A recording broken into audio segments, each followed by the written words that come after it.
Right.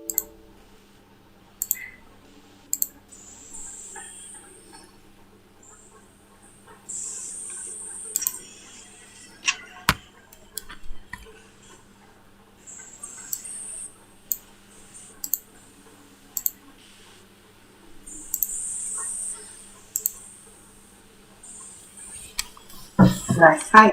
Hi. So, good evening and a very warm welcome to Dr. Tanya Chakravarti. We will be starting the special lecture in a short while. Uh, all of us are already acquainted with Dr. Chakravarti. She has taught since, for a lot, say at least 2 decades, for 2 decades in Shikshayatan College, Sri Shikshayatan College, Kolkata, before she joined as Dean of Students' Welfare in Diamond Harbour University, Women's University, Shorisha, so West Bengal. And every time she's there, every time we are sharing a platform, it is immense joy and nostalgia to me. And I'm so lucky that I'm so fortunate that every time I request her for an academic help or any research help, she's always there. And I'm really thankful that my students have joined today to listen to her. And I also welcome all my esteemed colleagues. So, without further wait, let us hand over to Dr. Tanya Chakravarti. So, Tanya ma'am, please start. Yes. Thank you so much, Indrani. As Professor Indrani Ray has once again reiterated, yes, I have taught her. So when it's a lecture for Indrani Ray and her students, how can I say no? Today I'll be speaking on a topic which is very dear to me because in my years of teaching, this is something that I loved teaching most. That is American literature. So today I will uh, let me switch on the slides.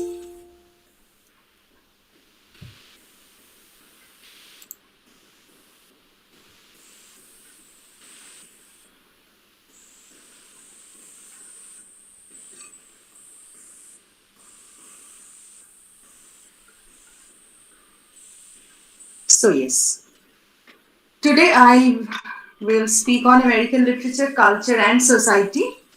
And the title of my paper is From the Melting Pot to the Salad Bowl and Beyond. So I wish to thank my student, Indrani, and the other coordinator, Mr. Dulal Sharkar, and the patron and the principal of Katwa College. So are the slides visible to all? Yes, it is visible. Okay, okay.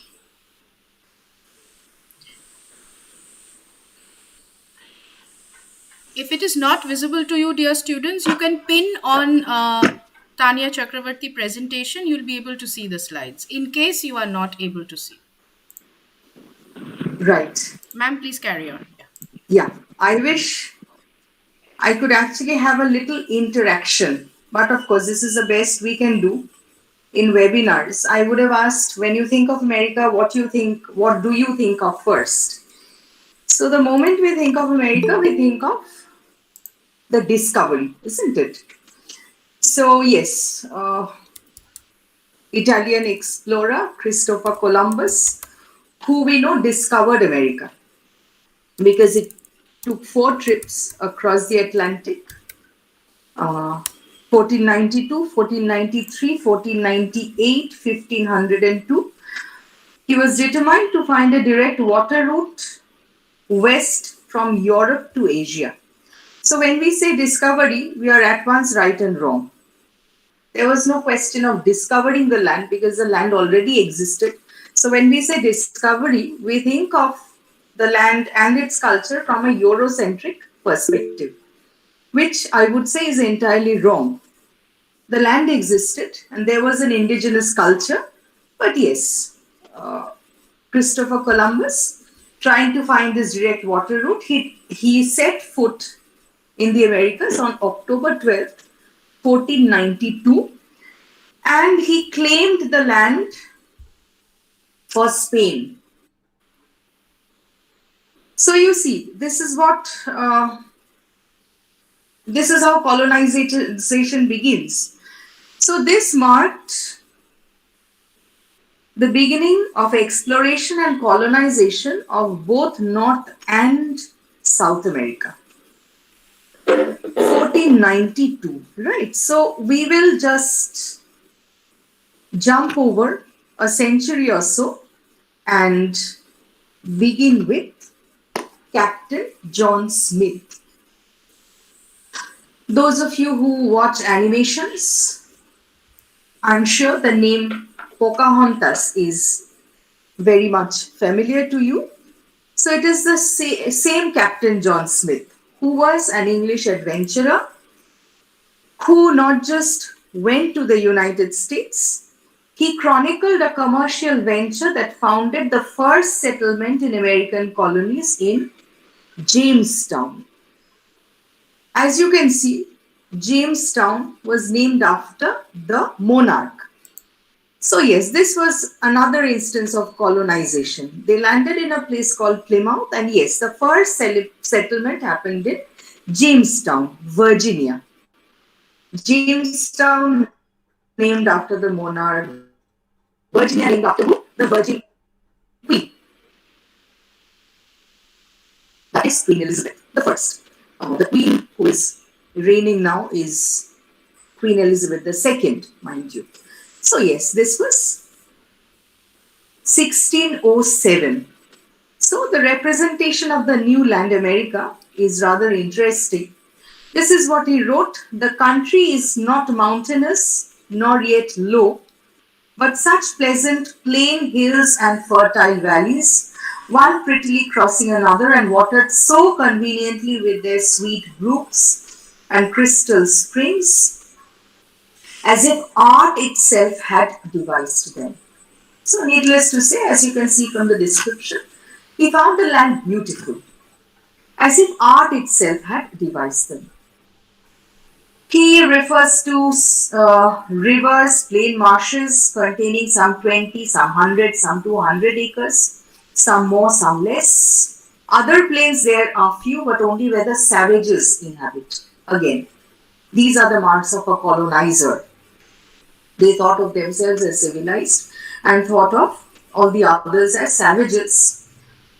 But then he said, all overgrown with trees and weeds, being a plain wilderness as God first made it.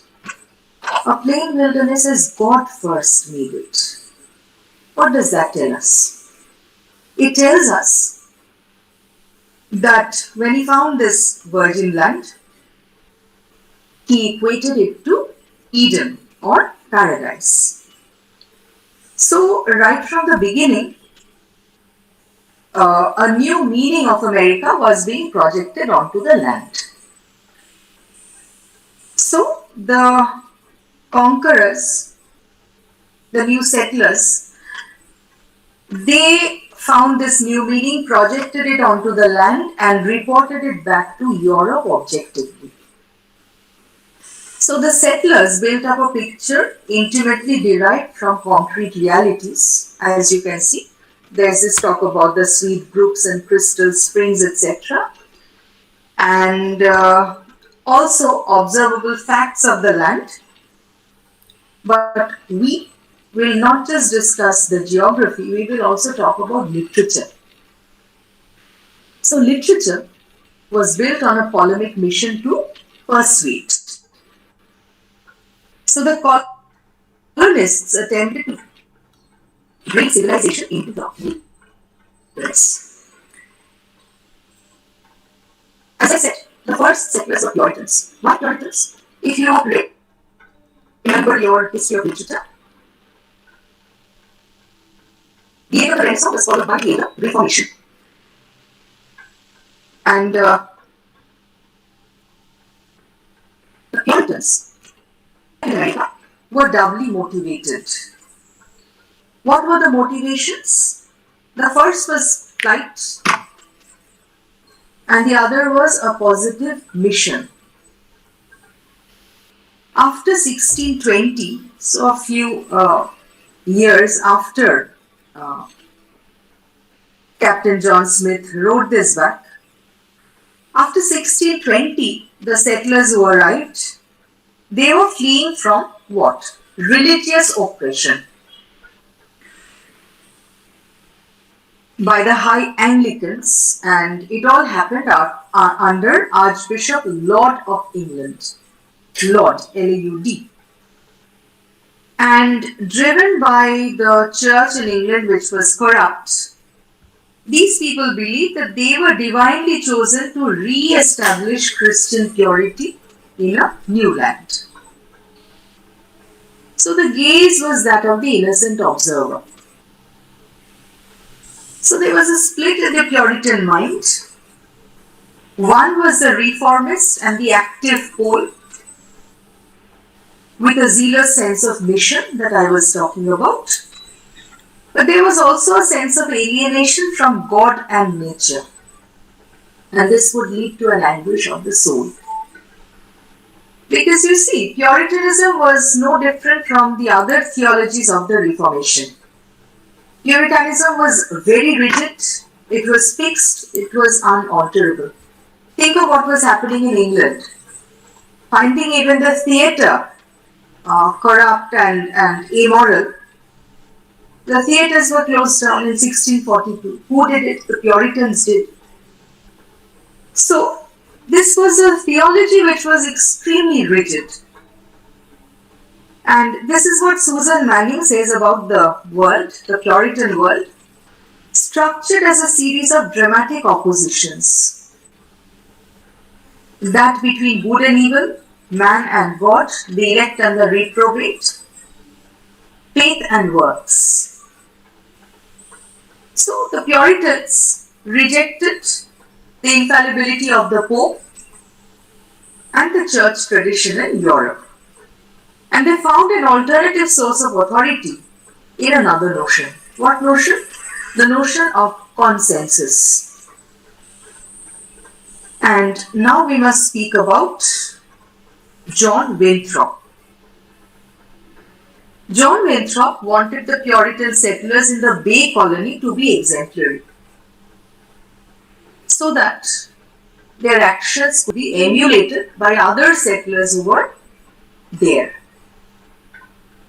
So this sense of communal mission bearing a sacramental nature is found in a model of Christian charity. So as he says, say, with this group, he delivered this sermon in 1630, sometime in April 1630. And he preached this about the ship Arabella in the mid-Atlantic. What did John Winthrop say? John Winthrop, in his sermon, said, we must be knit together. Look, the spellings are a little different. There's an extra E in we, but yes, these are the archaic spellings. We don't use them. Tanya ma'am, there is a problem with the audio. Together in this work as one man. Now it's okay. Okay? Yeah, now it's all Is right. it better? Yes, it's better. Yes. Okay. Okay. So, yes, let me go back to John Winthrop. So, John Winthrop delivered this sermon on board the ship Arabella in the mid-Atlantic in April 1630. So, this is what he said.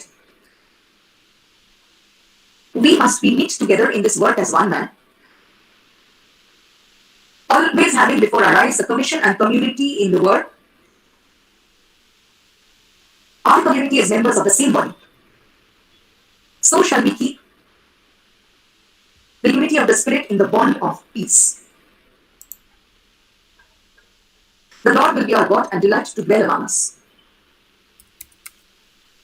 But then, very important words. For we must consider that we shall be as a city upon a hill. A city upon a hill. The eyes of all people are upon us, so that if we shall deal falsely with our God in this Tanya, work we ma'am, have undertaken, sorry to and so interrupt cause you. him to withdraw his present help from us, yes. At times, Yeah. what is happening is why is the audio going a little fast forward? So I don't know. Maybe it's because of the network. Yes.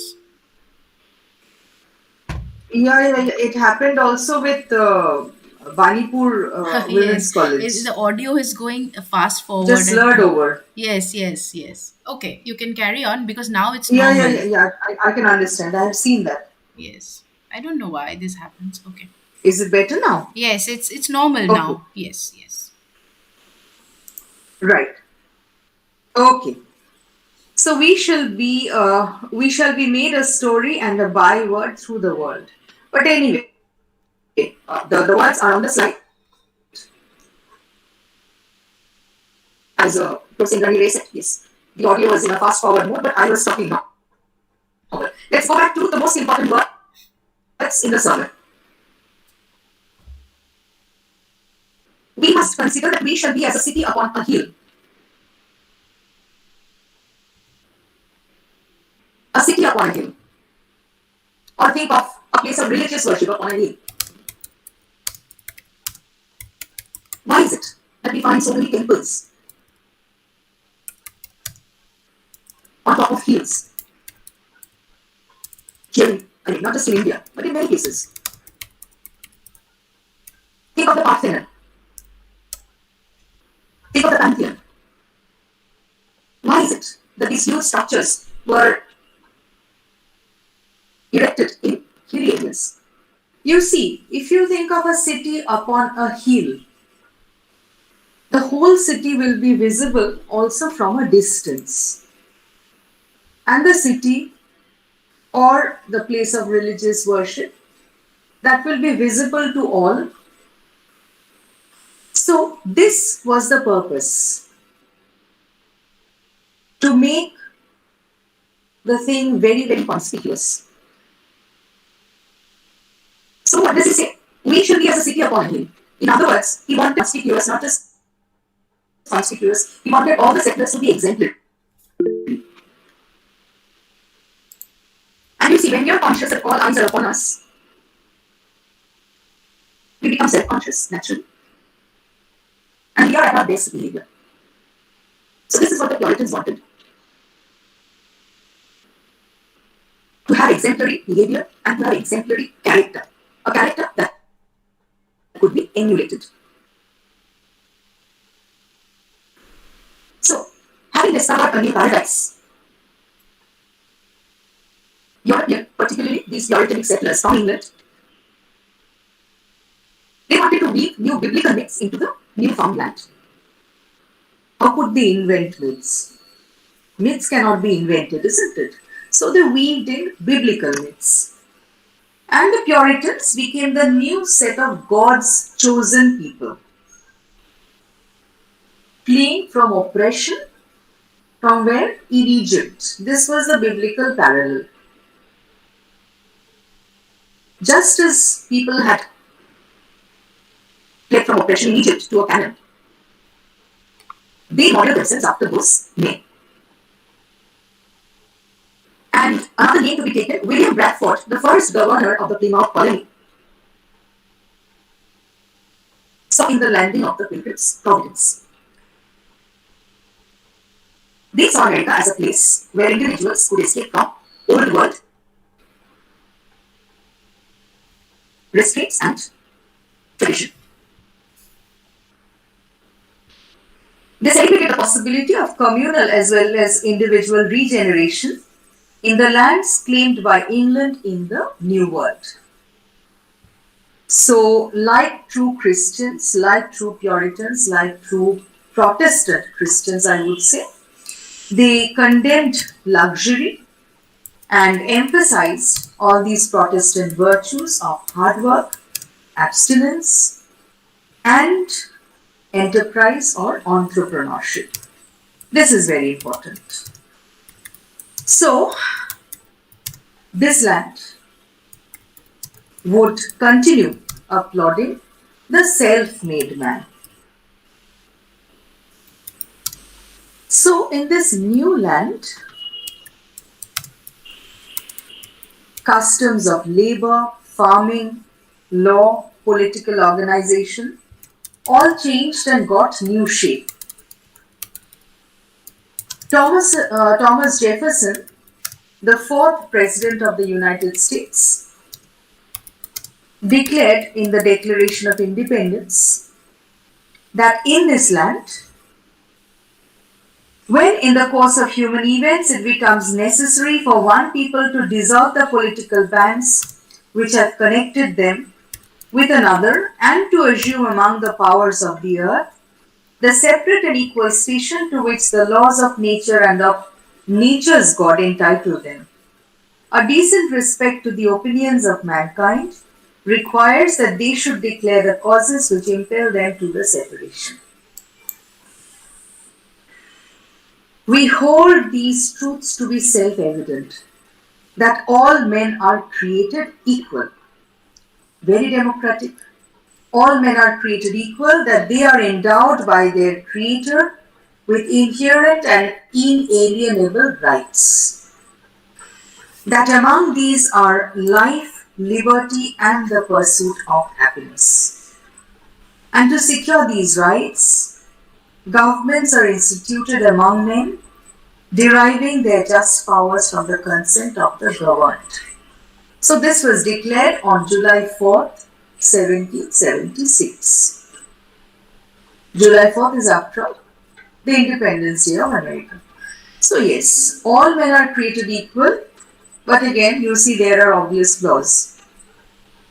Ideally he should have stated all humans are created equal, but he used a blanket term, all men, to mean yes, all humans. But then he talks about life, liberty, and the pursuit of happiness. This is what democracy is all about. Life, liberty, and the pursuit of happiness. So this was a new covenant of American unity and American democracy that manifested grandeur as well as simplicity. So just a few slides to show where this was all signed. This is Independence Hall, Philadelphia. This is a place where the Declaration of Independence was signed. Very beautifully preserved. So these are the two halls. And yes, this will take us to another very important text. Letters from an American farmer. So you see, America had old immigrants from England. All this while I was talking about the Puritans, and the Puritans came from England. Right. The Puritans came from England, but you see, the new immigrants, they came from other parts of Europe. And how they blended into a new race finds expression and representation in this particular text. Letters from an American farmer, written in 1782. So, this is what he wrote. He is arrived on a new continent. A modern society offers itself to his contemplation, different from what he had hitherto seen. It is not composed as in Europe of great lords who possess everything and of herd of people who have nothing. So what is he talking about? He is talking about feudalism in Europe. Great lords who possess everything, the aristocrats, and a herd of people who have nothing. So he says, here are no aristocratical families, no courts, no kings, no bishops, no ecclesiastical dominion, no invisible power giving to a few a very visible one, No great manufacturers employing thousands, no great refinements of luxury. The rich and the poor are not so far removed from each other as they are in Europe. And then he also talks of the spirit of industry. Yes, Americans, they were very hardworking. So the spirit of industry, which he says is unrestrained. And very proudly, this gentleman says, we are the most perfect society now existing in this world. Most perfect? Why? He says, here man is free as he ought to be. So freedom, independence, these are being applauded. And he also asks, the next wish of the traveler will be to know whence came all these people. And look at what he says. He says they are a mixture of English, Scotch, Irish, French, Dutch, Germans and Swedes. So you can understand that so many immigrants actually migrated to this new land from so many different lands. So mixture of English, Scotch, Irish, French, Dutch, Germans and Swedes, and he says from this promiscuous breed that race now called Americans have arisen. Another question. What attachment can a poor European immigrant have for a country where he had nothing? Very pertinent question. Why is it that immigrants form such an attachment to the new land? And he says, Ubi panis ibi patria. Where there is bread, there is my country. So primarily, he says that if you have much bread on your table, if you earn a lot, obviously you will be drawn to this new land. Any immigrant will be drawn to a new land. So he says, Ubi panis ibi patria. This is a motto of all immigrants.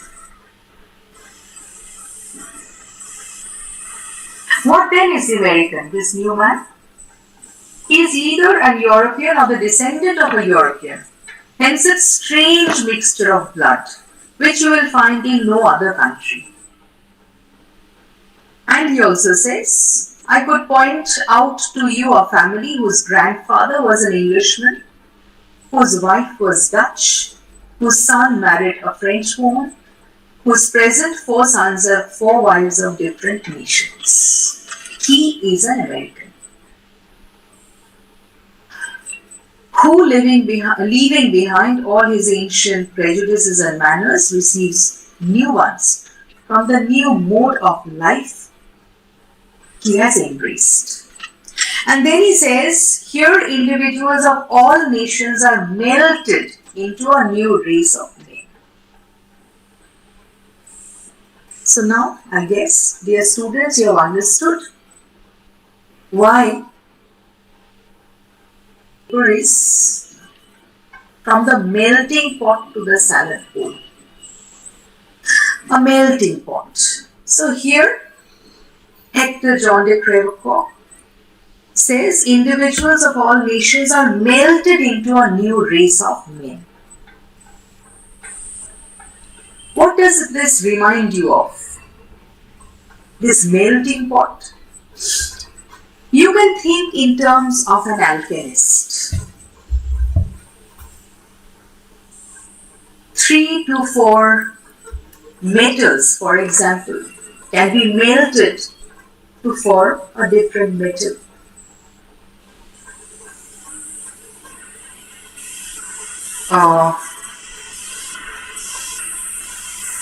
I always give this example. German silver, for example, has no silver at all. So here too, if you think of European, this mixture of blood, English, Scotch, Irish, French, Dutch, German, Swedes, they all amalgamated to make up this new race called Americans. So yes, you can think like an alchemist, like mingling, different metals to form a new metal, to forge a new metal. Or we could think of it in a far simpler way. How? The simpler analogy is that of the kitchen. If you throw in different vegetables and if you mix them together, if there's a mishmash of vegetables, no vegetable remains visible in a mishmash, right? Everything gets blended. I think this analogy is better because you see the term melting pot has given away to new terms like the salad bowl. What happens in a salad bowl? If you have a fruit salad, in a fruit salad, if you throw in apple, pineapple, banana, grapes, peaches, you know, the apple remains distinct from the pineapple remains distinct from the grapes remain distinct from the peach remains distinct from the raw papaya, whatever it is. So in a salad bowl, each fruit or each vegetable retains its individuality. But if you talk of a melting pot, in a melting pot there is a mishmash, a total amalgamation. So here Hector John de Crevecoeur is talking about this total amalgamation. Right, so individuals of all nations are melted into a new race of men. And keep in mind, the races that he has talked about, these are all white races. That is why he speaks so freely about, the amalgamation of races. And then he continues, the American is a new man who acts upon new principles, he must entertain new ideas, form new opinions, constant usage of the word new. From involuntary idleness, servile dependence, penury and useless labor, he has passed to toils of a different nature, rewarded by ample subsistence. This is an American. Right. And before I go on to this, I'll just read a little bit more. He says, let us suppose you and I to be travelling. We observe this in this house. To the right lives a Catholic. About 1 mile farther on the same road, his next neighbour may be a good, honest, plodding German Lutheran who addresses himself to the same God, the God of all. He persecutes nobody and nobody persecutes him. So remember the Puritans, they had fled from religious oppression. So once again, a reiteration of the fact that here in this land, there would be no religious persecution. So America thus came to be referred to as a melting pot of diverse cultures, diverse in every way. Diverse in terms of culture, diverse in terms of religion, diverse in terms of social habits, etc. So, the European settlements in America kept on increasing, and there were certain things which were not carried over from the old world. The most important was the feudal class structure. Remember what he says? That here are no aristocratical families and the rich and poor are not so much divided. So yes, the feudal class structure was not carried over, and not even the European upper class contempt for those in trade or physical labor. Since you are students of English honors, think of texts like Pride and Prejudice, or think of a text like Look Back in Anger, where all the prejudice and all the anger comes from one source: feudalism and, yes, class. It becomes difficult for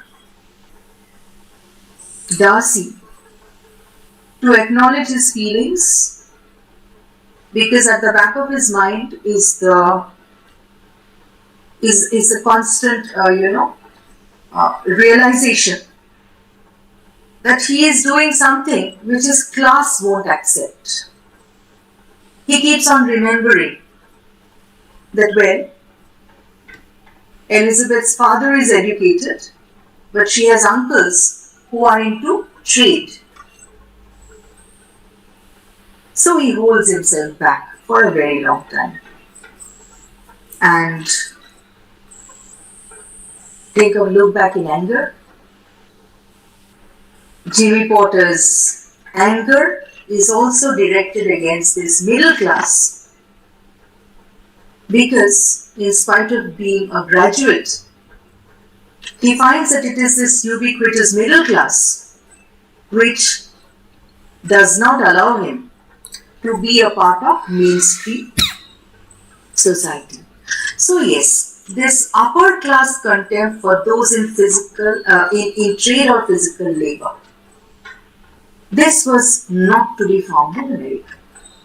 Because even now, Americans say that there is dignity in all kinds of labor. So there is dignity in labor. So the third would be religious or sectarian persecution. Remember Prevacor's words that the Catholic and the Lutheran, they could live as peaceful neighbors. Now talking about immigration, let us look at statistics. Approximately 32 million immigrants poured into the land between 1820 and 1914. 32 million, can you imagine?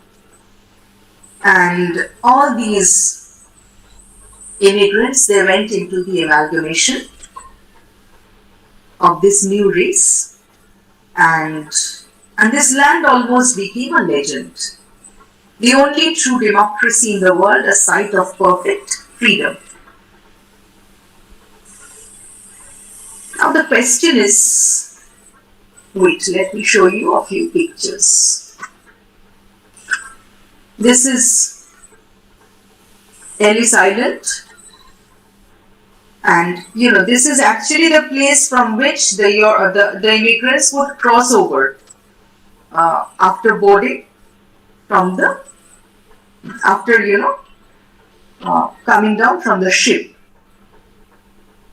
So yes, this is Ellis Island. Here is a picture also found in the Ellis Island Museum. So this is this huge army of immigrants all coming from Europe. Big army of immigrants, says one such poster. It says 9 ships bring 12,668 foreigners from European ports.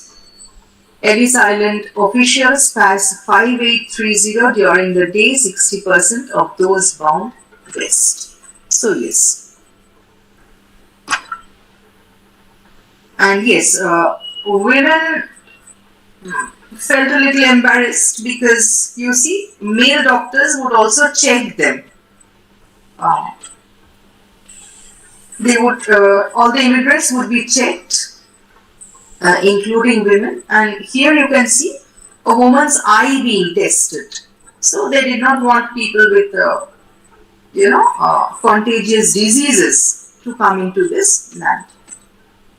So again, they would be in quarantine if such a thing happened.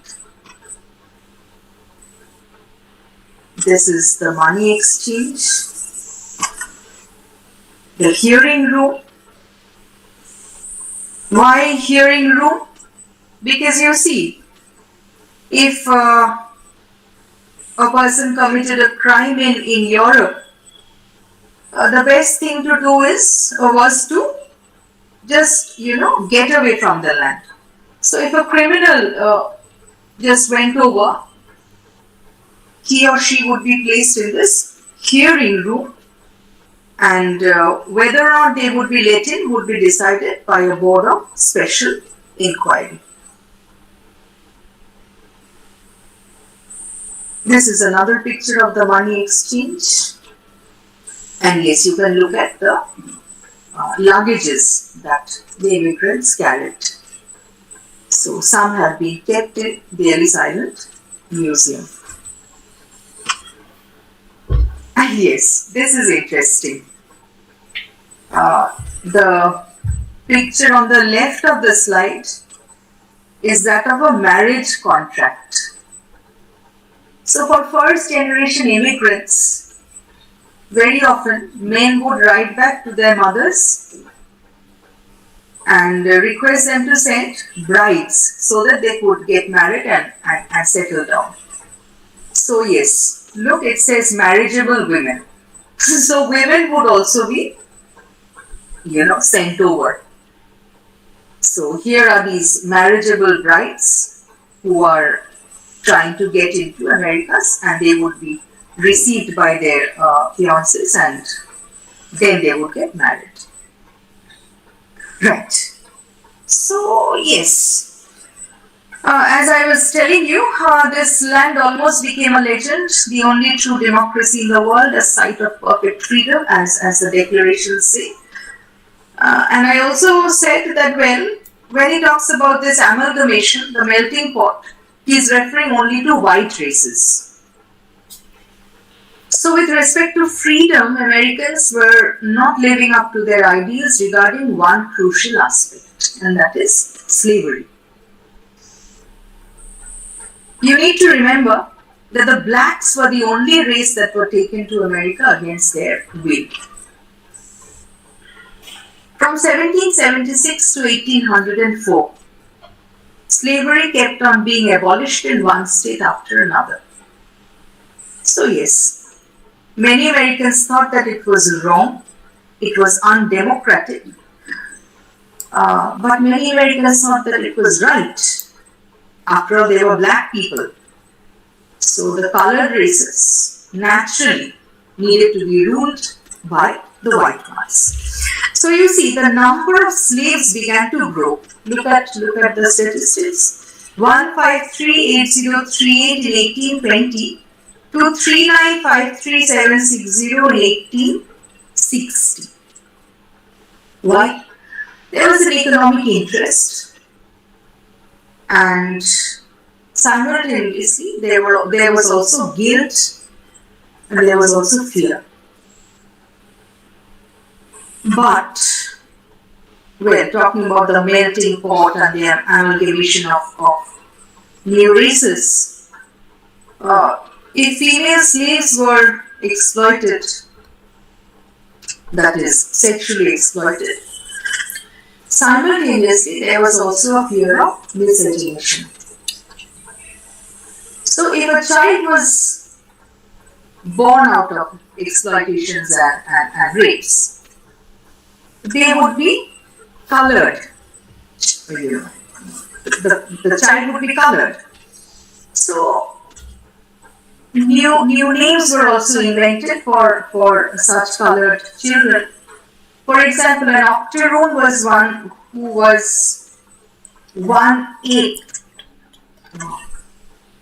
black. That is, one of the great grandparents would be black.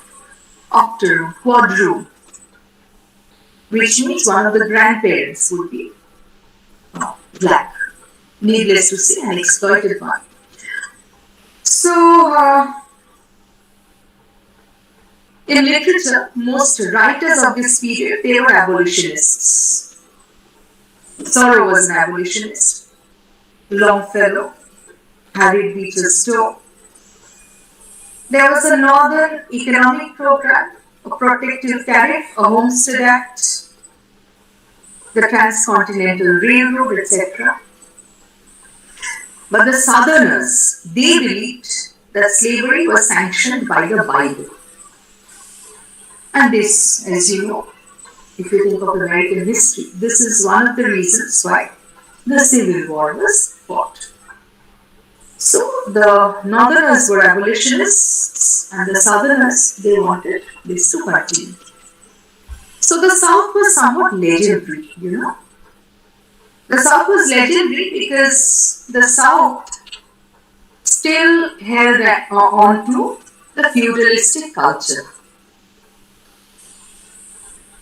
If I request you to read Gone with the Wind, probably you won't.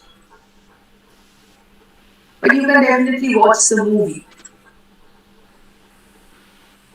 The movie with which won so many Academy Awards, shows that feudalistic culture.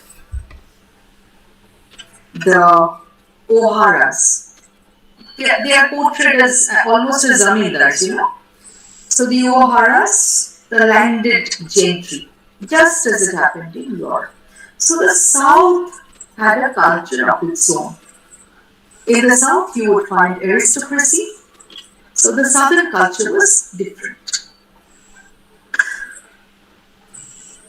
But I will not talk more about the Southern culture. Instead, I will talk about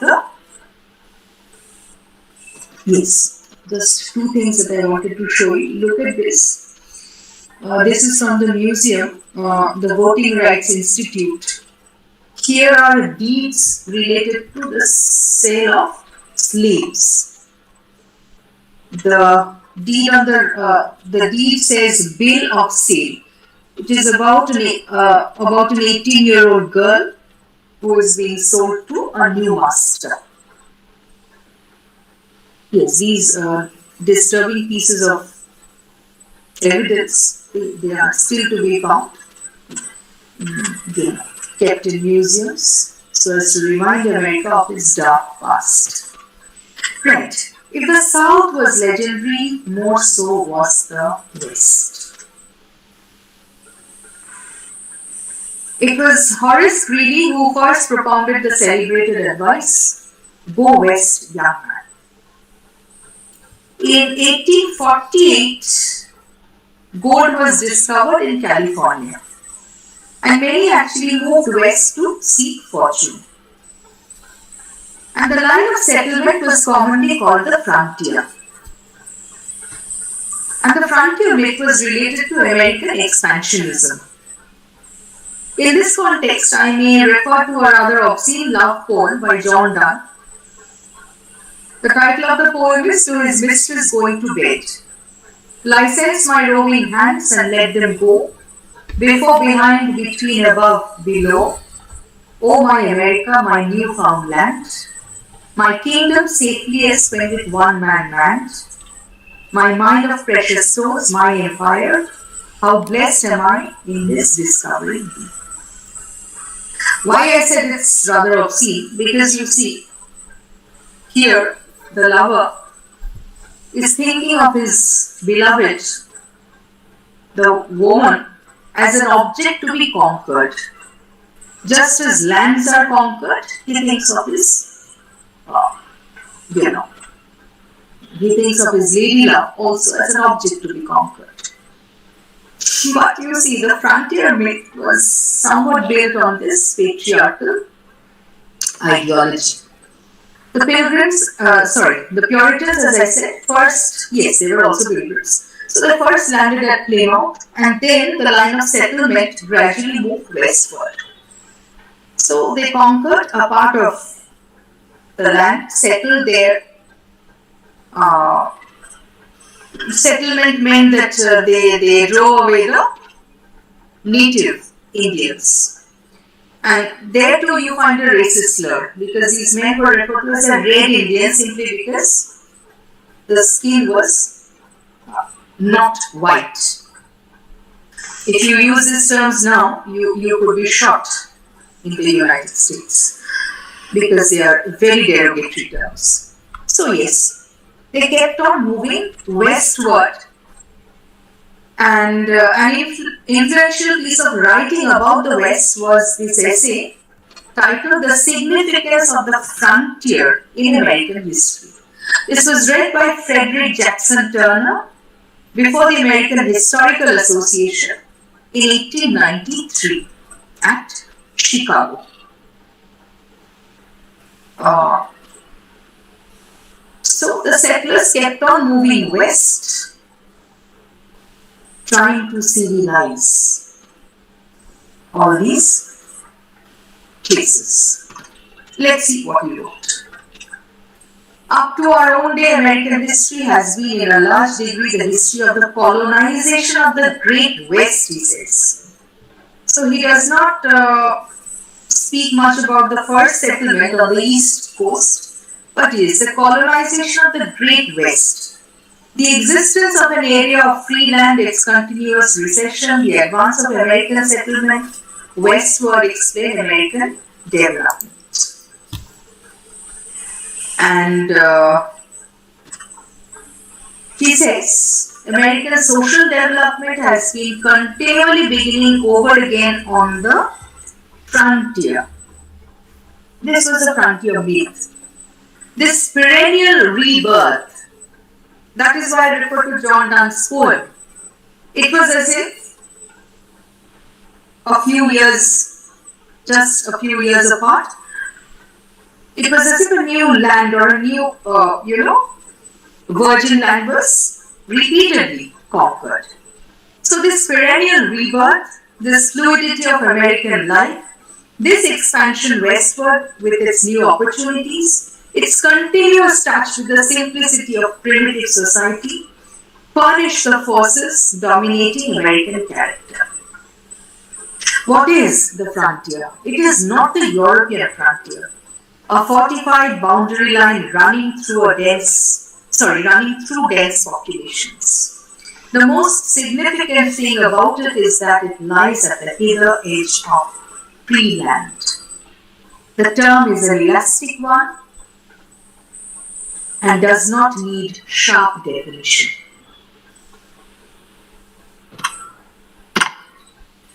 He says, the wilderness masters the colonist.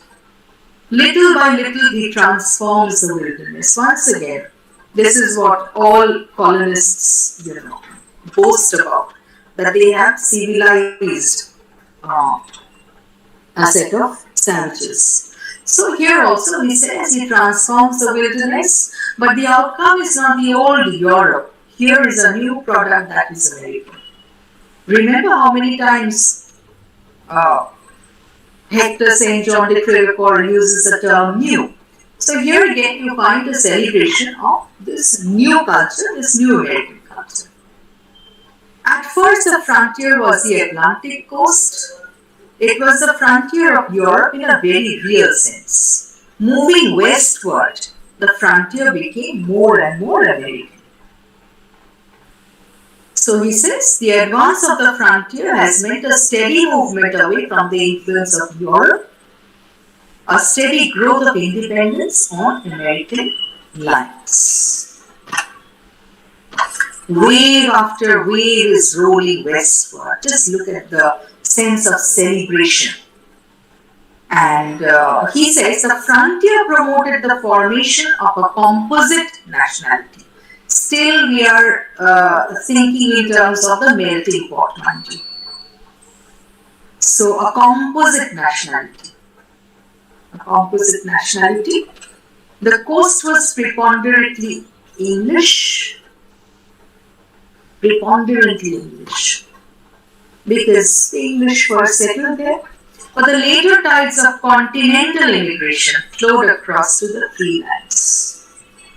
Continental, that is European. We use so many terms which are very Eurocentric, isn't it?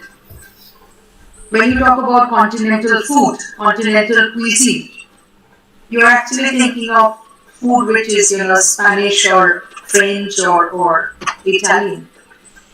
If you are having pasta, you say I'm having continental food. But again, remember, we unconsciously use these terms. Viewing the world through a very monolithic lens. Right. In the crucible of the frontier, the immigrants were Americanized, liberated, fused into a mixed race. So fused into a mixed race. Again, as I said, the melting pot idea. English in neither nationality nor characteristics, but why does he specifically say English? Because this was the culture that was most dominant. The process has gone on from the early days to our own. But of course, in many parts of Western or Southwestern America, you would find the use of Spanish, even in the modern days, even in our times. So yes, English in neither nationality nor characteristics. And then he says, in another way, the advance of the frontier decreased our dependence on England.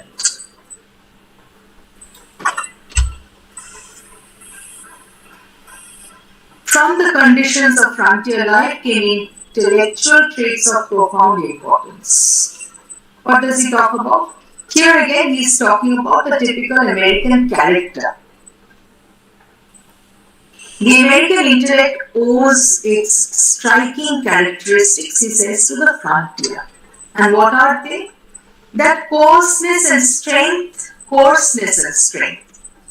A European would prefer to call himself or herself what? Refined. Part of a feudalistic culture, they would still call themselves refined with centuries of civilization. But here he is celebrating a coarseness and strength, combined, as he says, with acuteness and inquisitiveness. That practical, inventive turn of mind. Quick to find expedients, that masterful grasp of material things,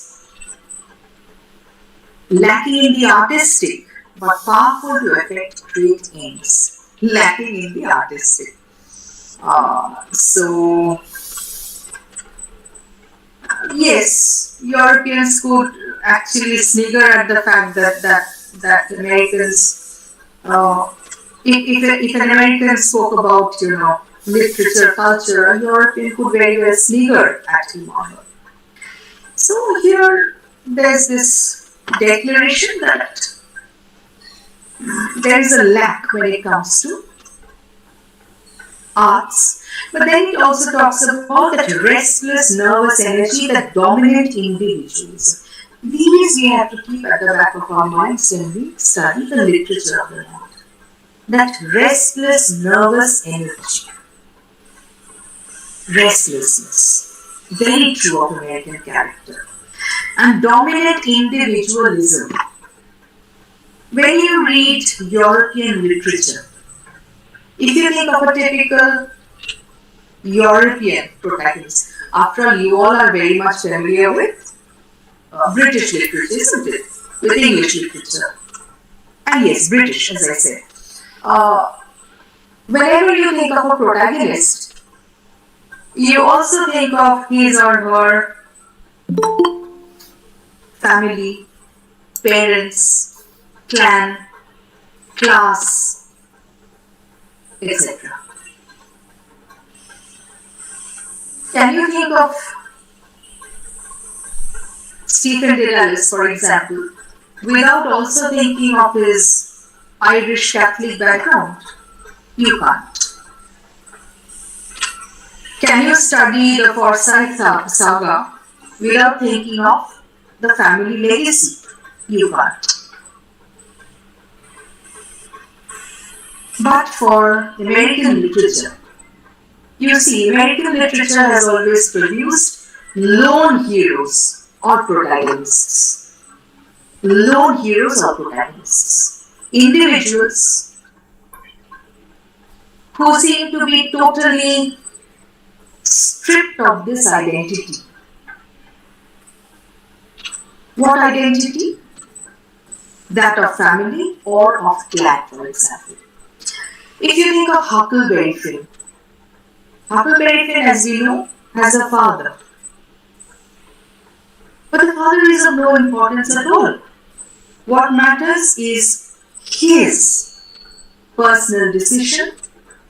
What matters is his defiance of society. So the lone individual. But of course, I'm not saying that that such lone individuals are absolutely missing in British literature. But there are very few. You can think of Heathcliff, for example, who did not even have a surname. So when he died, there was just one word on that mug, on that slab, Heathcliff. So no prefix, no suffix, and totally stripped of everything else that others would boast of. So the frontier hypothesis revolutionized American historiography and later made itself felt in economics, sociology, literature, and politics. Uh, the lecture will have a spillover. I mean, it's impossible to fit it all in within 1 hour. So you'll have to be a little more patient. Okay? Right. Now we will go on to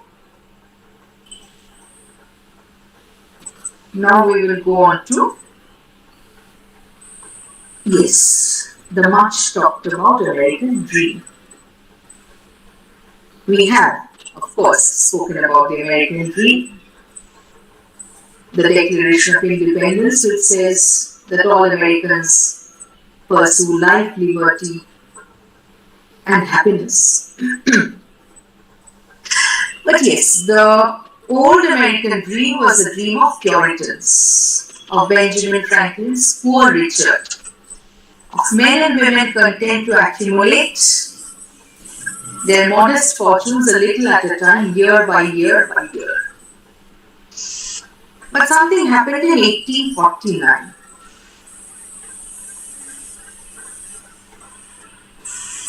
Gold was discovered in a place, in a mill, in a Sutter's mill. So when gold was discovered, Sutter and his business partner, Sutter's mill was actually a sawmill. So Sutter and his business partner, they decided that they will keep it secret.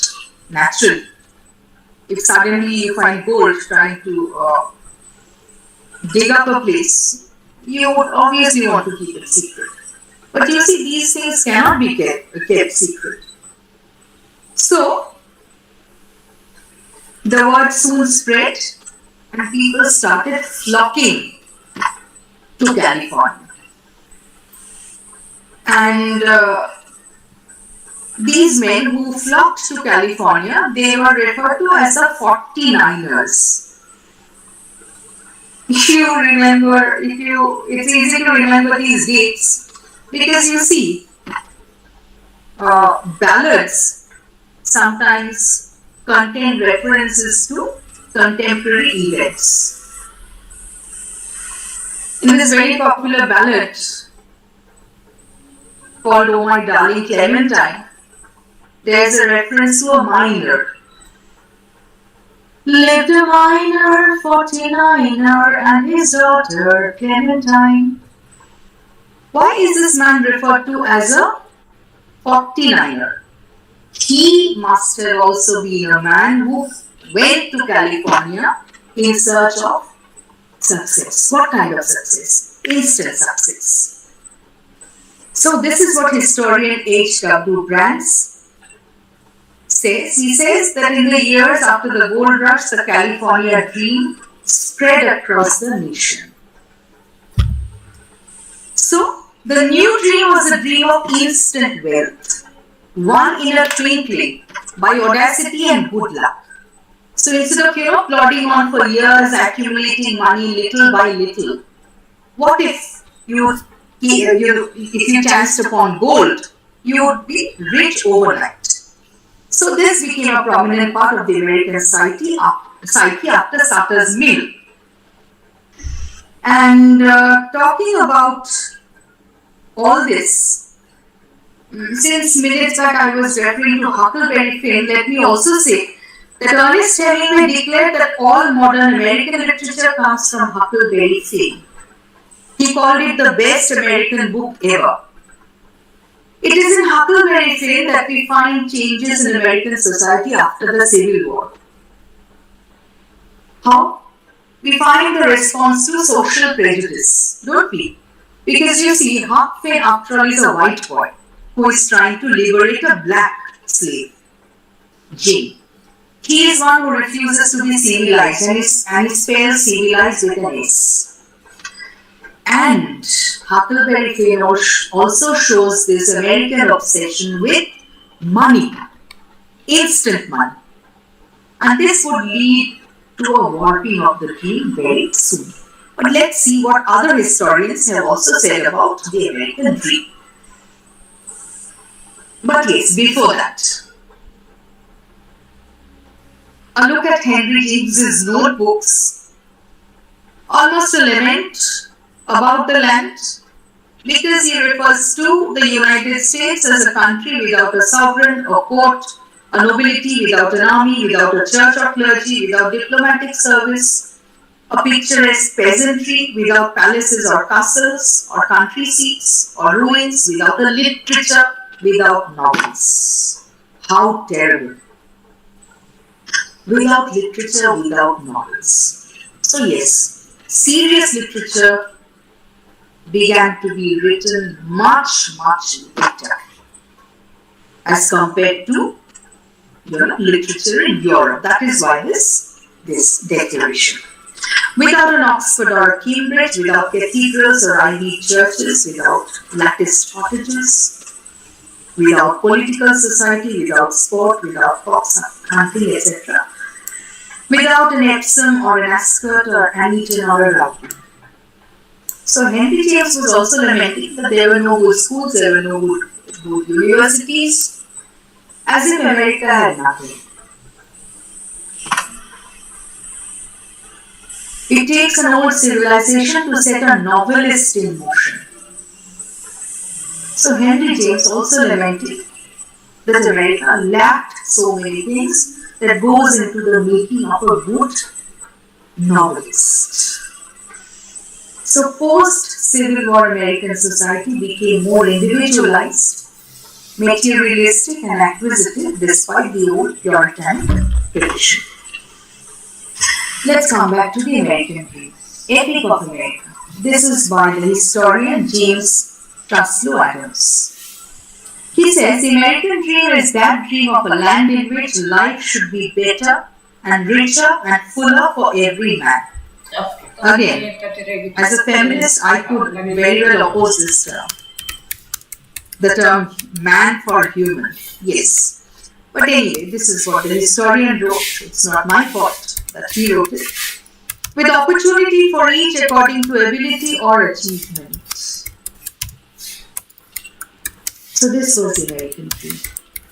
That every human being should have a full blossoming of personality. He says it's a difficult dream for the European upper classes to interpret adequately. And he says it is not a dream of motor cars or high wages merely. Now that the American dollar is close to 80 Indian rupees, can you still say that? Easy to say this. But, well, as a historian also points out, that if immigrants flocked to the new land, they also had this dream of motor cars and high wages.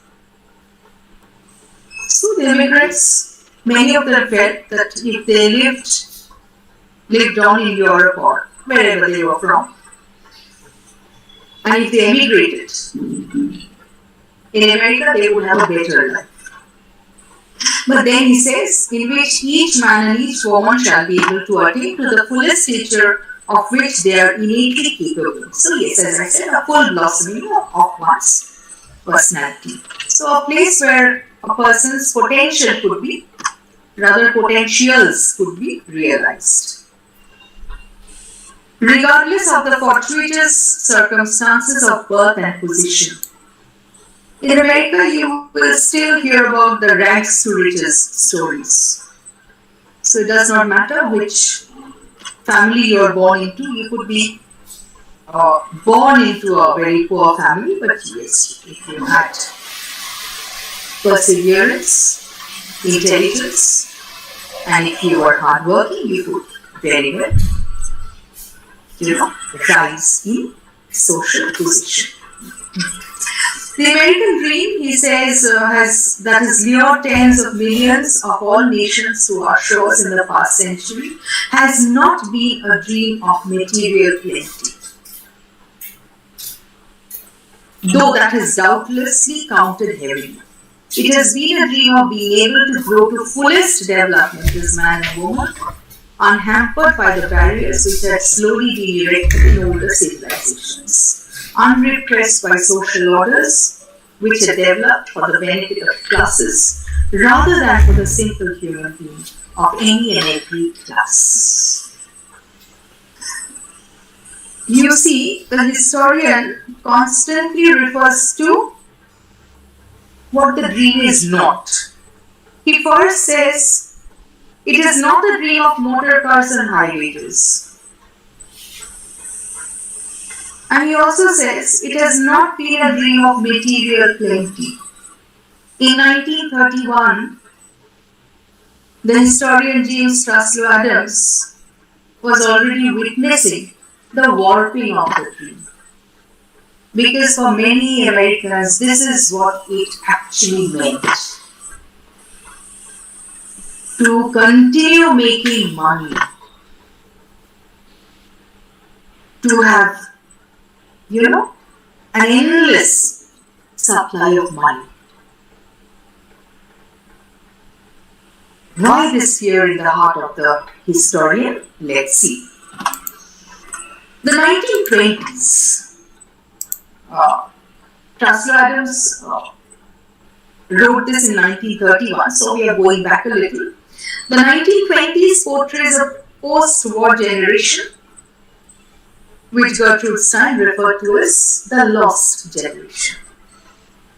Stein reportedly told a young Hemingway, all of you young people who served in the war, you are a lost generation. You have no respect for anything. You drink yourselves to death. So Stein's words are actually an indictment of a generation which produced disenchanted, disoriented and disillusioned youth, living and worshipping a new God. What was this new God? Money. You see, around this time, T.S. Eliot was also referring to a new God, because there's a collection of his titled After Strange Gods. Who are these strange gods? What these writers meant was materialism. So, the Episcopal Bishop William Lawrence stated that godliness was in league with riches. There was a new craze for wealth, and money and power became visible signs of virtue, and poverty and powerlessness visible signs of slothfulness. The thought was followed by the belief that the nation's important affairs should be entrusted to men who respected wealth even if they did not possess it. Listen to this carefully. This was the world according to Edward Earl Purinton.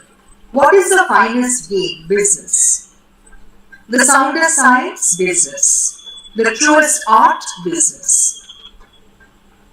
The fullest education? Business. The fairest opportunity? Business. The cleanest philanthropy? Business. The sanest religion? Business. President Coolidge announced that the business of America is business. A man who builds a factory builds a temple. The man who works there worships there. And in this era came a bestseller called The Man Nobody Knows, written by Bruce Barton, son of a priest, where he used advertising to press the claims of a culture in which consumerism and self-realization went hand in hand. You find glimpses of all this in the very famous text called Death of a Salesman. Death of a Salesman by Arthur Miller is all about consumerism. It's about this American obsession with power, wealth, money. And Bruce Barton, I kept this back. Bruce Barton in The Man Nobody Knows refers to a man who was the best salesman of all times. And who was it? The man was Jesus Christ. He said that, here was a man who won over the entire world with his words. But yes, this is what Willie Loman also intends to do. Win over everybody with his words. So Kirk Kernert says that the 1920s and 30s was a period of unprecedented prosperity in America. That is why James Russell Adams keeps on reminding us what the dream is not.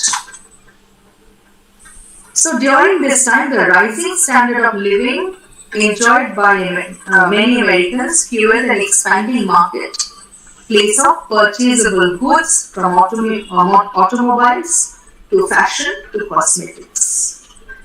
So Americans became obsessed with their leisure and affluent lifestyle.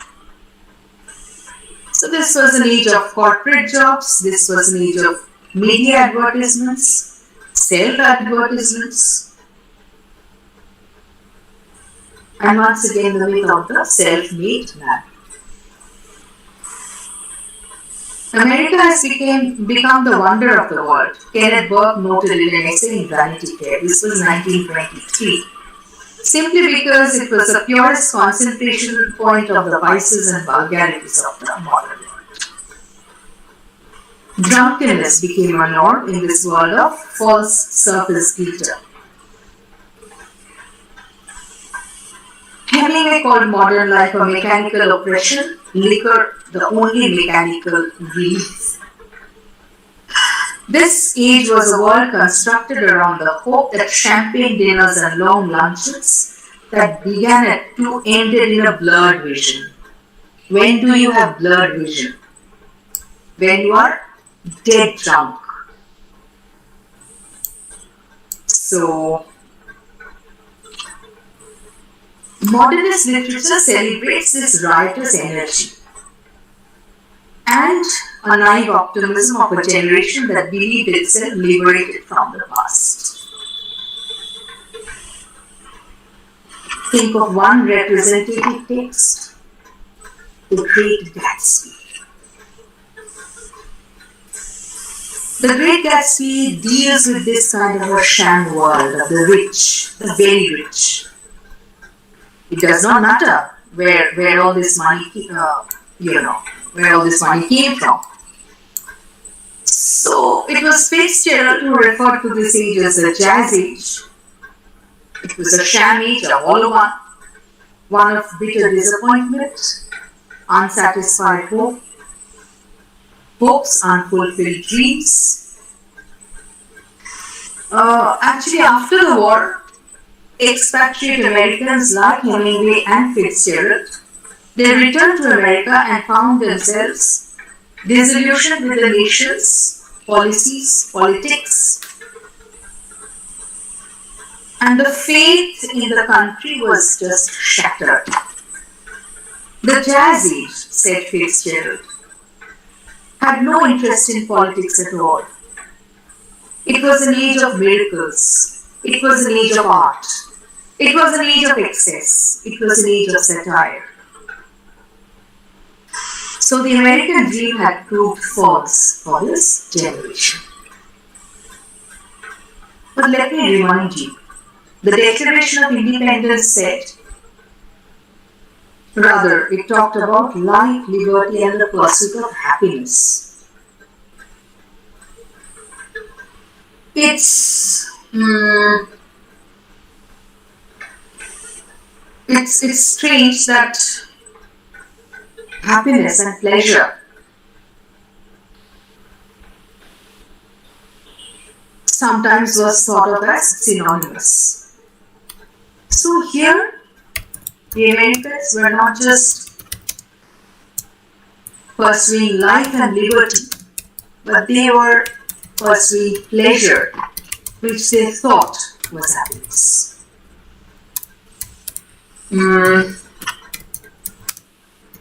How can I speak about American literature without speaking at all about the blacks? But primarily, I have spoken of white American culture. But if you think of significant events You see, the mid 20th century saw the rise of the African American civil rights movement. Many things went into it. A woman called Rosa Parks, who was black, she refused to give up her seat to a white. It sounds strange, doesn't it? But you see, if whites and blacks traveled in a bus, whenever a white wanted to sit, the black would have to get up. So, even if they traveled together, the seats were all reserved for the whites. Here, of course, you have seating arrangement for ladies. But the seats for ladies are here for a different reason altogether, so that the woman is not uncomfortable while traveling. But this was a different issue altogether. So this woman called Rosa Parks, she simply decided that she would not give up her seat. So protests began everywhere. The whites protested because they thought that the blacks were being too demanding.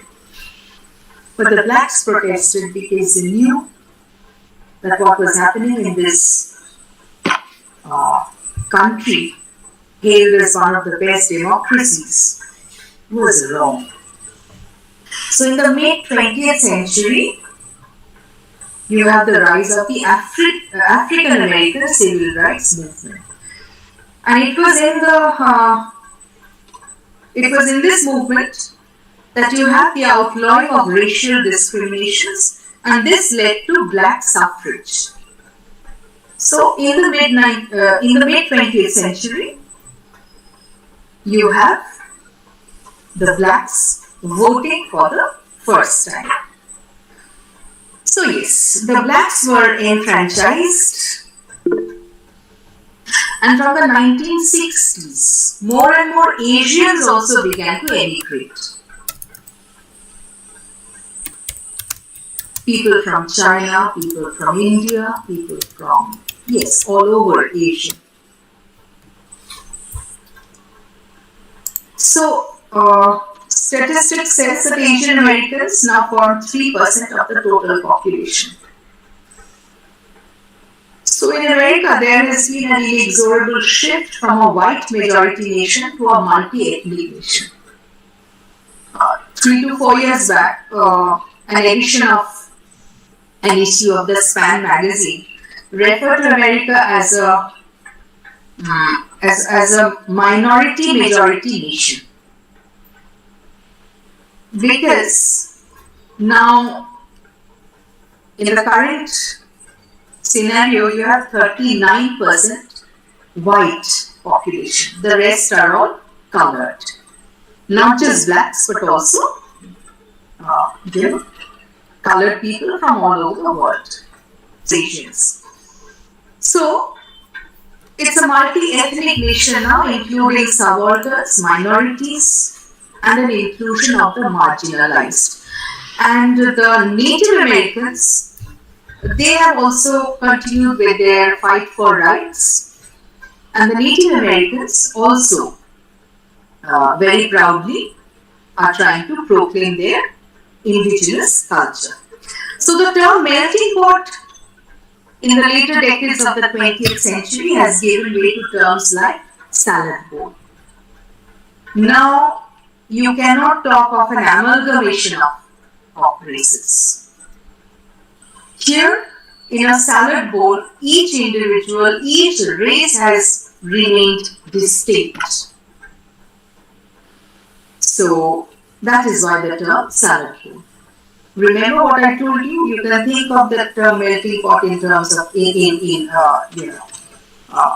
think of the word melting pot in terms of an alchemist, or the better way to think of it is by using an analogy from the kitchen. So here, the term melting pot, this has given way to salad bowl. But salad bowl is also a term which is used in Canada, you know. So for centuries now, immigration has been a continuous process, a living principle that defies absolute signification. So from hyphenated identities to assimilated ones, it takes 2 or more generations for that to happen. So if some of you plan to go to America after finishing your studies, you will continue to think of yourselves as Indians, or you would call yourself an Indian American after getting the green card, right? But if you have children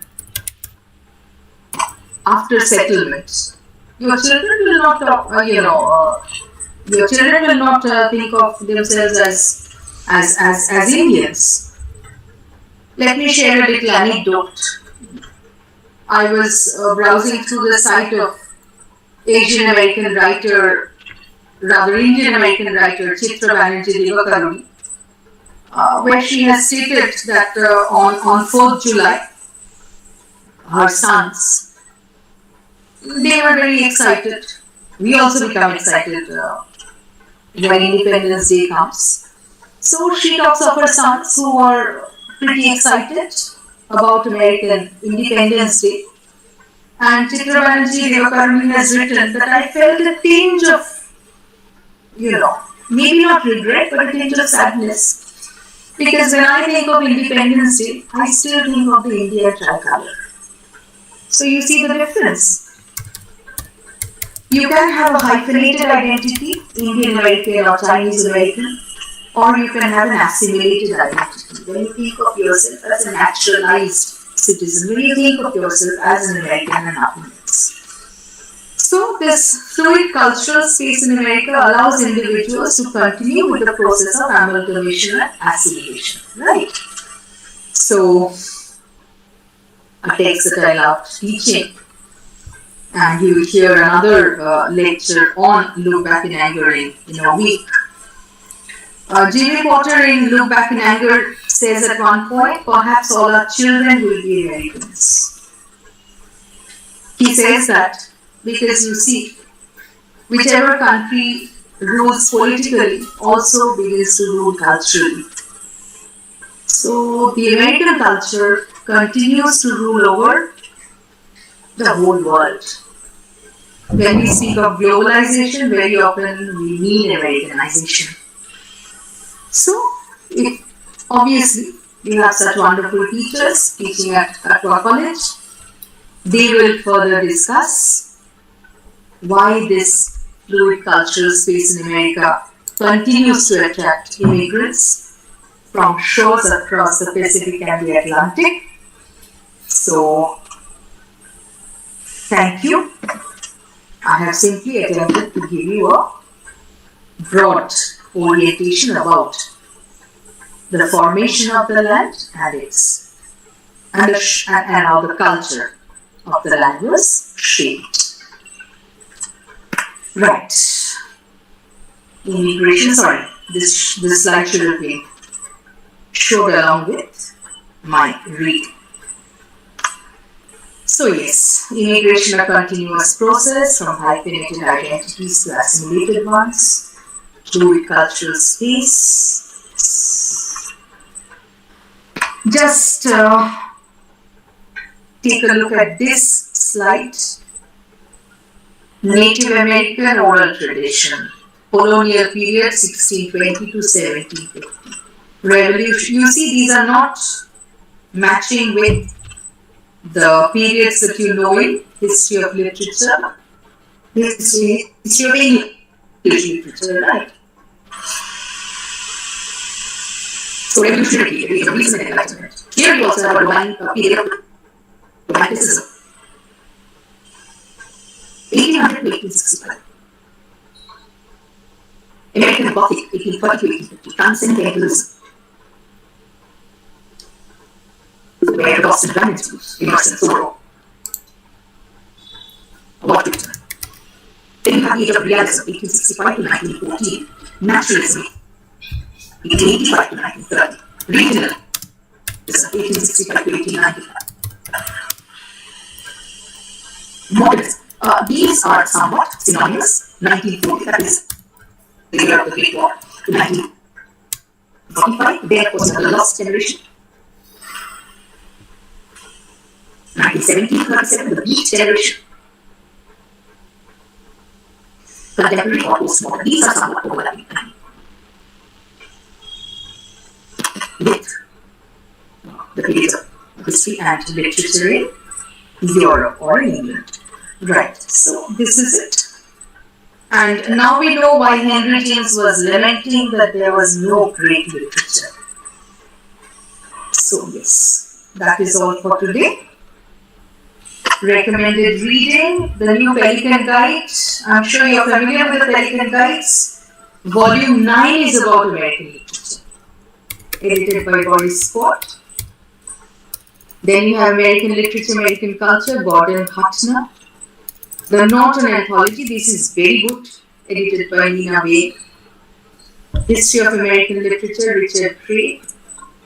And this is also very good, Nandana Datta, American Literature. This has been brought out by Orient Black Swan, and the series editor is Pramod Nair, who's a wonderful, who's an amazing scholar. So thank you, Department of English, Kakua College, once again. So hope to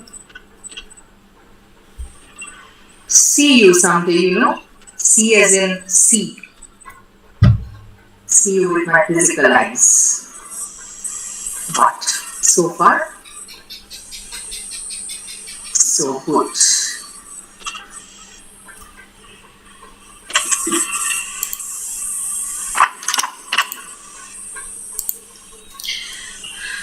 Thank you, Tanya ma'am. And we could see that, that so much of hard work Sorry, and, but I took up one and a I half know, I know, I hours. know, but it's not possible. I mean, yes, there's a question. So we'll just go on to the interactive session a little. I'm sure. I mean, the students are really Yeah. tired. Let I me mean, also look at the chat after box. yes, yes, I know. they've been posting. Because you went fast forward a lot of times, and they had this ma'am abar fast forward hoye jache and all that. So Priyanjana has a question for you. Were it only the blacks who suffered dominance, or there were any white group, and also the position of women in this period? Position of women.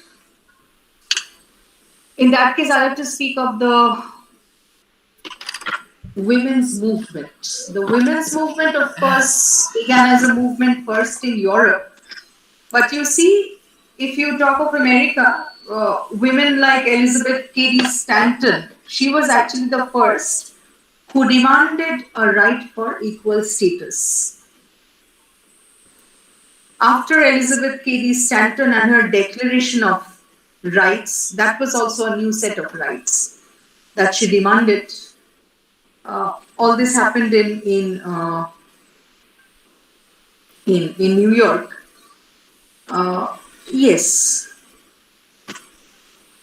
Later, if you think of the waves of feminism, more or less the demands were the same.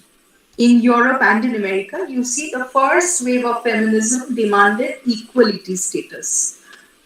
The second wave of feminism demanded for equity. But yes, the demand for equality began in the 1860s in the United States. So yes, if you talk about people who suffered, no, the blacks were not the only ones who suffered. Yes, women did suffer. But yes, the suffering was the same as it was in other parts of the world too.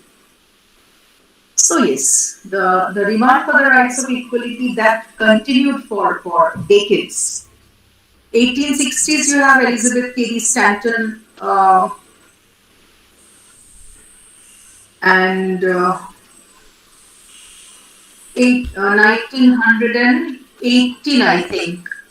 if I'm not mistaken, where a small group in Oak Park, which is a suburb in Chicago, they voted for the first time. So 20 ladies exercised their rights, and one of them was, Ernest Hemingway's mother, Grace Hall Hemingway. And then, of course, the entire, I mean, the first vote was cast on August 26th, 1920. So, yes, that is a different story altogether. Yes. Right. As of now, I was just wondering, regarding the voting rights. I mean, when did I mean so which was the year that the women basically started voting? So was it If 1980? I'm not, no, 1920. 19. August 26, 1920. But Right. right now, I can't recall whether it was Europe or America, but yes, 26th August 1920. And what But about the when blacks? I mean, when could they the exercise their? blacks voted only in 1960s. I So mean, you that see, was they quite have been late. I mean, yes, they have been exploited for centuries.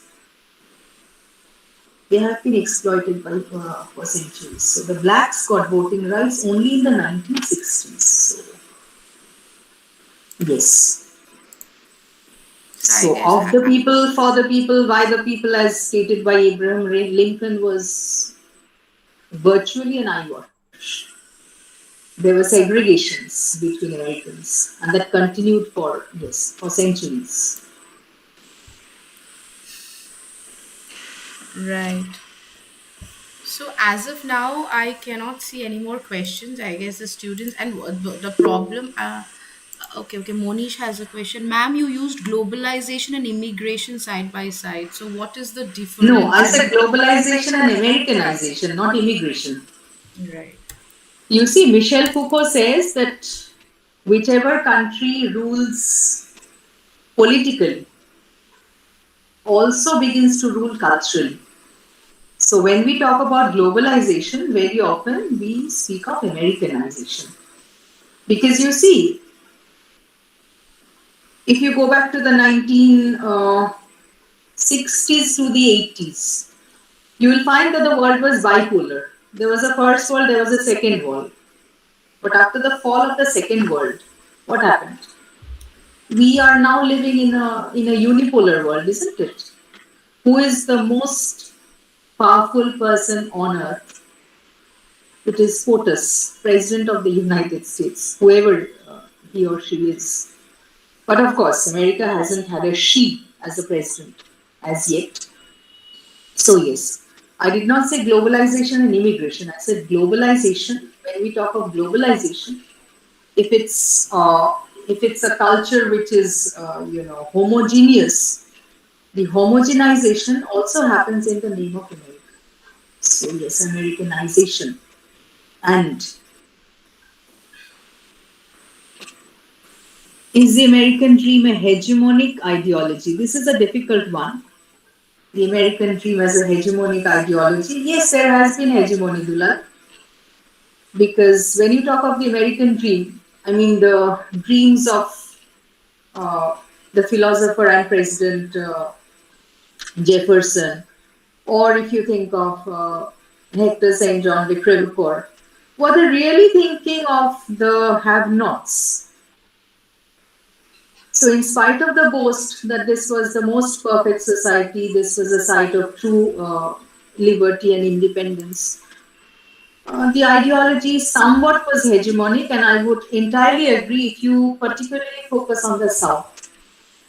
Because there was hegemony, there was feudalism, there was this class segregation. You can't entirely, do away with class in spite of the tall claims. But of course, relatively speaking, comparing this American ideology with European ones, there is definitely a difference. Because the ideology does not talk about hegemony.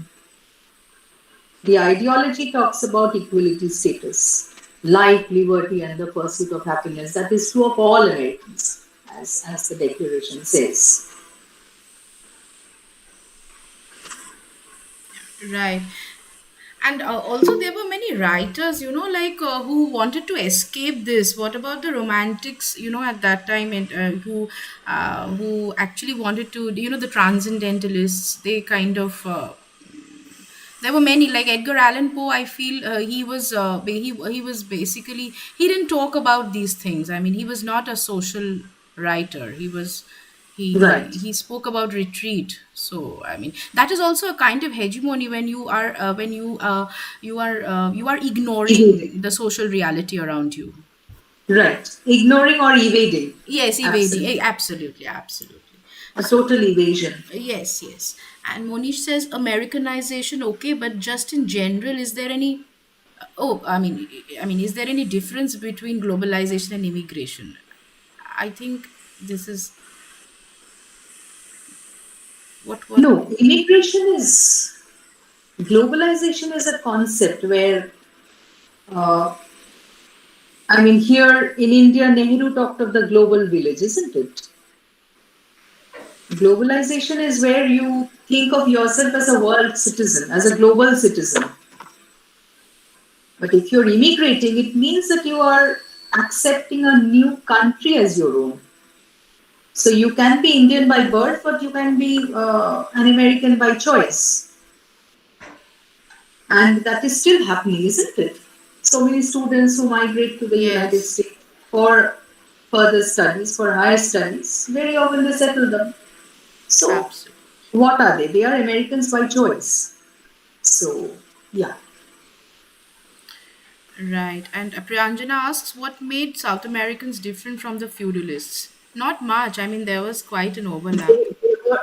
They were very much feudalistic. Yeah, absolutely. Because in the South, feudalism continued for again, for 2 to 3 centuries. And in fact, the Southerners kept black slaves. And they kept on saying boldly that slavery was something that was sanctioned also in the Bible. Yes. So the South Americans, as in, Americans in the South, not South Americans. So Americans in the South. When you So, talk about South America, it's a different geographical uh, place and space altogether. South America means Mexico and all the lands that are beneath Mexico. So that's South America. So I think what she means is Americans in the South. yes. Yes, they were feudalistic. Be very careful when you're using these I mean, the terms. ones who immigrated, basically. Yeah. And that's what Amanda talks about, about the Blue Mountain, how she nostalgizes it, I mean, I don't know if there's a word like that, I'm just using it. I mean, how she keeps And on, talking about the Blue Mountain and the gentleman callers. 17 of them. Yes. And she wears Right. that dress, I mean, oddly shaped dress, the day she receives a gentleman caller for her daughter. And it's a different world altogether, isn't it? That does not seem like American, it does not seem like a typical American culture at all.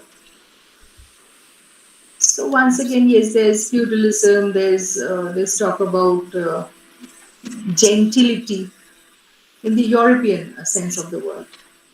So things that a lady should do, a lady should not do.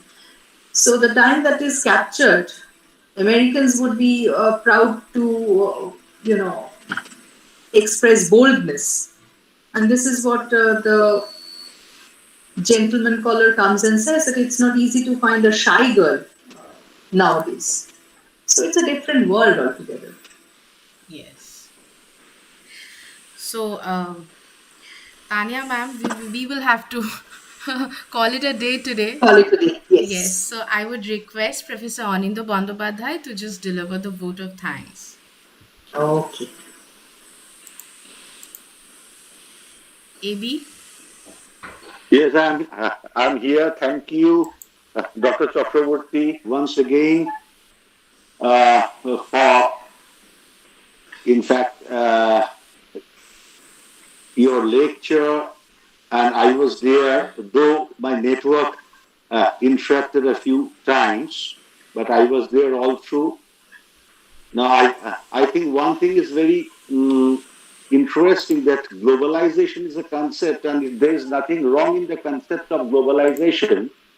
But the problem starts when America or the, in fact, creatures of this concept, they start pointing out to themselves as we are the globe. And if they become the globe, then the whole concept that gets polluted, that gets exploitative, as ruinous. Another thing, I would just like you to point out the name of a novel, To Kill a Mockingbird by Harper Lee. Harper. It was it was in fact a very disturbing novel. It won the Pulitzer, and I would request my students who are interested in the American culture or the exploitation of the blacks by the American white population or white politics.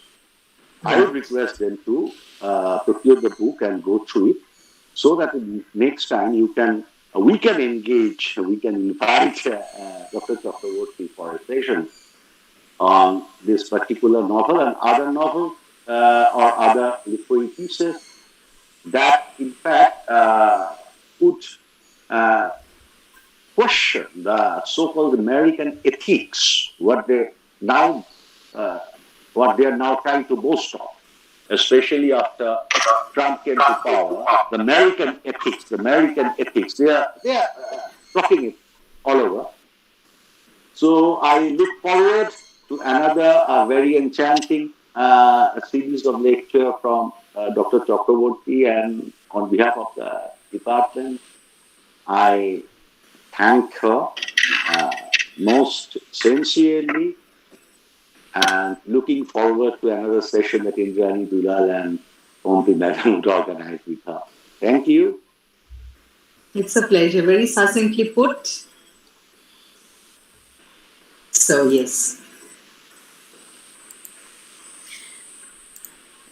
Thank you, everyone. Thank you, Tanya ma'am, for working so hard for us with us, and thank you, dear colleagues and students, for attending this special lecture.